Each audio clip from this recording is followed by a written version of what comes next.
Bismillahirrahmanirrahim. Assalamualaikum warahmatullahi wabarakatuh. Perkenalkan, nama saya Muhammad Ramdan dengan NPM 243510033.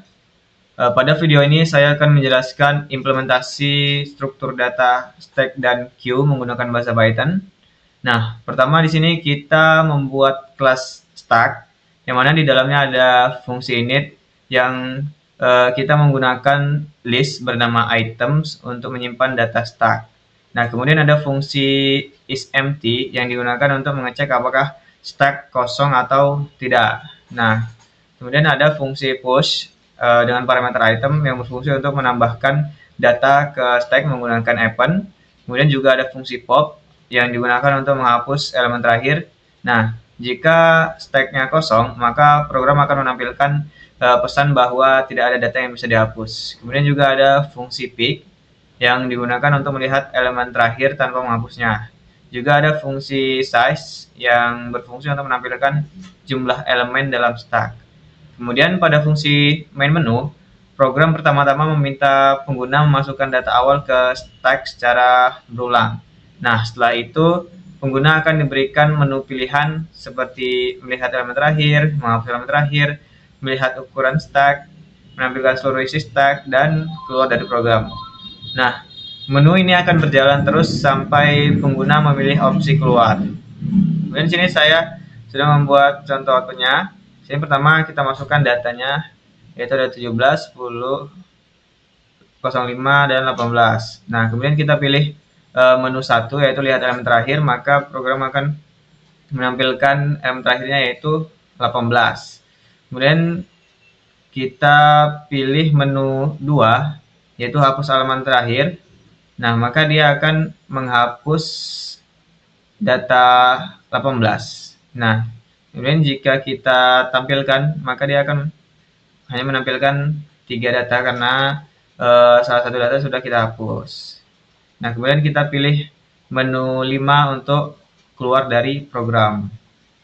Nah, kemudian lanjut ke penjelasan implementasi struktur data queue menggunakan bahasa Python dengan bantuan library bawaan. Nah, pertama kita mengimpor library queue dari Python. Nah, library ini sudah menyediakan struktur queue yang aman dan efisien. Kemudian pada kelas queue, di dalam fungsi init kita membuat objek self.item sama dengan queue.queue sebagai tempat penyimpanan data. Kemudian juga ada fungsi isEmpty yang digunakan untuk mengecek apakah queue kosong atau tidak. Kemudian ada fungsi queuePut dengan parameter item yang berfungsi untuk menambahkan data ke queue yang disebut juga sebagai proses enqueue. Nah, kemudian ada juga fungsi queueGet yang digunakan untuk menghapus data dari queue atau dequeue, yaitu mengambil data paling depan.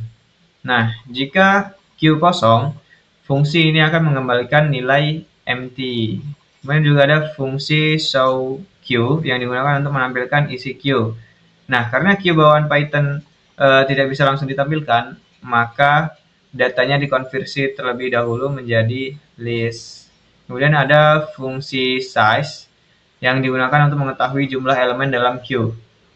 Nah, kemudian pada fungsi main menu, program menampilkan menu interaktif yang berisi tambah data, hapus data, tampilan isi queue, cek apakah queue kosong, lihat jumlah elemen, dan keluar dari program. Nah, menu ini akan terus berjalan sampai pengguna memilih opsi keluar. Kemudian contoh outputnya, pertama kita pilih menu 1 untuk memasukkan data ke queue secara berurutan. Nah, kemudian saat menu 2 dipilih atau dilakukan dequeue, yaitu data yang pertama masuk akan dihapus lebih dulu sesuai dengan prinsip FIFO. Nah, maka dia akan menghapus data 12. Kemudian jika kita pilih menu 4 atau cek apakah queue kosong, maka dia akan mengembalikan nilai false karena nilai queue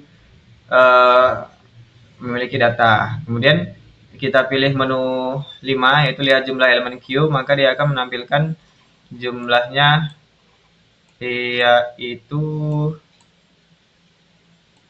yaitu satu, karena tinggal satu datanya. Kemudian kita pilih menu 6 untuk keluar dari program, maka program selesai. Nah, mungkin hanya itu yang dapat saya sampaikan. Lebih kurangnya saya mohon maaf. Assalamualaikum warahmatullahi wabarakatuh.